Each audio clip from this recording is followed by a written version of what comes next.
So at this point in your career, you're spent, gosh, it feels like as much time off the field as you did on the field. And I think this pivot is really poignant. It's really important for our students to hear about too, because many of our students come to us in maybe like there's the second phase of their life, right? Maybe second career.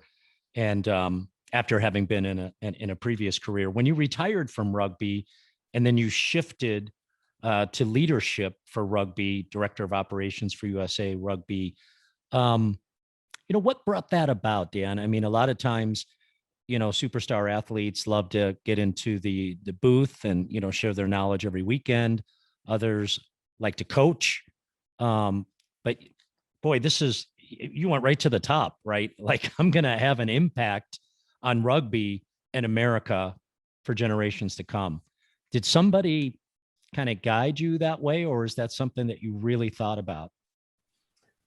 Well, I think in your last point, I was raised by two wonderful human beings and had a lot of osmosis and leadership and kind of sucking in what my dad and mom would say and do and see, and look, to the point of every Thanksgiving and every Christmas we would go eat with the troops and go to the mess hall and help, spoon out those ice cream scoopers of mashed potatoes and all those things. And really just kind of, trying to create a selfless, thought process, so the leadership side of things and giving back I was lucky to have that ingrained as an adolescent. And then I went to a military college and all that kind of stuff. So I was always kind of in that place where, maybe I was always in front of the class. I wasn't always the best,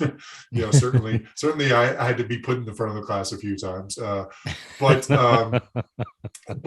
all of that stuff blends into when I was playing, I looked for extra stuff to do. And certainly I coached and I did community stuff and I did a lot of the stuff that you referenced before, but I also got stuck in with the Players Association and became an executive on that. And that's really about the business of sport. That's about collective bargaining, how everybody's going to work together, how player welfare and insurance and salary caps and all those different things. And so I kind of knew I did some work on my MBA. I did some work on what life was like in the economic world. I did some internships with GE Capital, in England. So I was always kind of messing around, and I didn't know where that was going to take me, whether that was going to take me to finish graduate school, whether it was going to take me to a corporate finance job, whether that was going to take me to a teaching job. I didn't know, but I always knew that I wasn't going to be a coach. I always knew that I was going to be in the business side of things. Now, as you know, I'm a coach. Yeah. I coach my kids and your kids and all kids and every sport, because I enjoy seeing kids and people, have fun, try their best to be good teammate, all those things that they do. But I think the long and short of it is it's scary to retire at 33 years old or 34 years old from one profession and then try to reboot. And you're not making the same salary by any stretch of the imagination, right?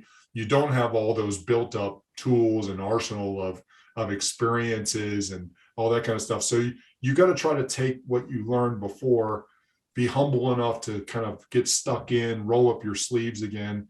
And then, if you can, if your trajectory is up, it's going to be up. If it's flat, it's going to be flat.